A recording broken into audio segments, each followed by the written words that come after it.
们好，谢谢。你们好。我叫 Mr. Hebner。我叫邓衍顺。Okay, as you probably guessed, today myself and Mr. Deng are going to present to you Chinese New Year. Some of you might be aware that Mrs. Pryor and myself were very fortunate to be invited to China in October on the back of when we hosted several Chinese teachers to Swakeleys earlier on last year. So Mr. Deng and I thought it would be a great opportunity to talk to you a little bit about Chinese New Year, which happened last week. So, China, fourth biggest country in the world. Unbelievable amounts of people live here, 1.3 billion. And here is the capital city, Beijing. And where Mrs. Pryor and I were, we were in Beijing. And we've also now got a link school up in the northeast of China, School 51 in Shenyang. So, all very, very exciting. 这是中国 ，China 中国。中国是世界上最大的国家之一，它有13亿人口。上次我们校长访问了中国北京和沈阳。Chinese New Year works very, very differently to how we have it here in the UK New Year. For starters, it's all worked around the movements of the moon. So the first moon of the first New Year, then onto the next new moon 15 days later. That's the period of New Year in China. 中国的新年在新月的第一天，人们总共庆祝15天 ，50 days。当你看到月亮圆了的时候，庆祝才结束。So meet all these animals here. Here they are. You've got an ox, snake, ram, dog. There's the little dragon, the horse, the rabbit, the monkey, the tiger, the rat, the pig. Last but no means least, the rooster. So you're probably thinking, what's all these 12 animals got to do with it all? What's all this symbolisation of Chinese New Year? Well, legend has it that Lord Buddha, many, many years ago, when he was doing his farewell to Earth, so to speak, okay, he invited lots of different animals with him. But only 12 of them came with him. And those were the magic 12 animals that came with Lord Buddha.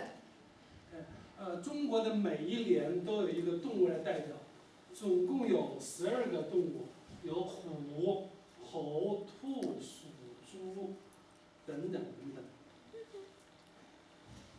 So this year, the symbolisation, if you were born on this particular year, it's the year of the rabbit. So what sort of person would you be if you were born this year? Year of the rabbit. You would be a friendly individual, enjoying the company of others, a very good counsellor as well. But you definitely need your own space. Now, Mr. Deng, can you just remind me how I say rabbit? Two. Two is 今年是兔年 ，two rabbit is two.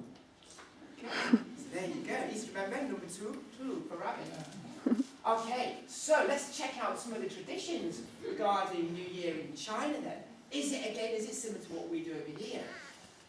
Some respects, yes. Family plays a big part in Chinese New Year.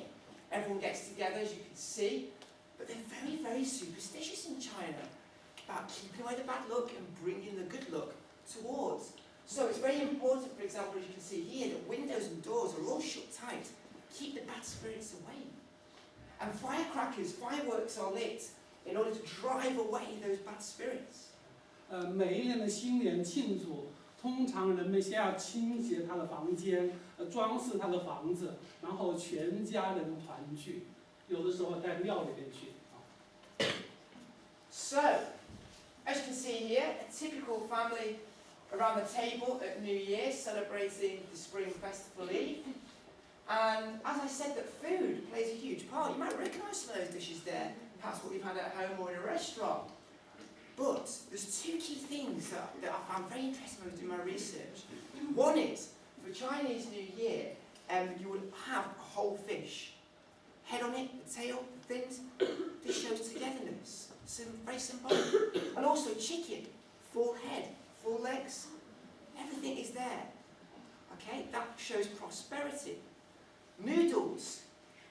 Very very long noodles, always very common at the table, but it's so important that the noodles are never cooked. Why? Because noodles signify a long life. And adding further to that, some dumplings here you can see behind me, okay, at the top there. Mr. Dane was telling me that back in China, that every New Year, you put a coin in one of these dumplings. And you put them all on the table, and whoever gets a dumpling with the coin gets the good luck. 中国的春节，这个食品是最重要的一个环节。通常人们要在桌上摆放全鱼 （whole fish）、全鸡，还有长寿的面条，还有饺子 （dumpling） 饺子。饺子里面放一个扣子，馒头饺子放一个扣子。So, what else do we do? What are some traditions or even superstitions? Keeping your house very, very clean, sweeping it crystal clean in order to sweep away any bad spirit, any bad luck.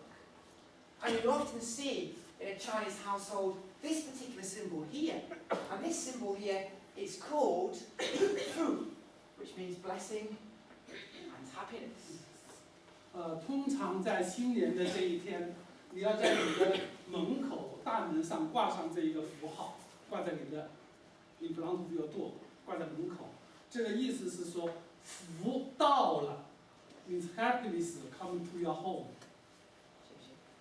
And also, you'll probably notice, if you've been into Chinatown in London or any or even your local Chinese restaurants, you're probably always thinking, why are all the decorations often red?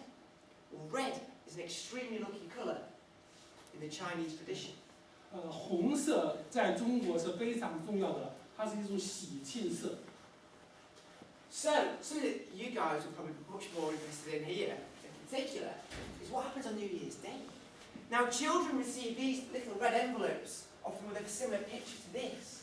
And in those envelopes, on New Year's Day, you'll open them full of money. 在新年的这一天，孩子们都可以从他们的父母那儿得到一个红色的信封，里边放着钱作为礼物送给你们。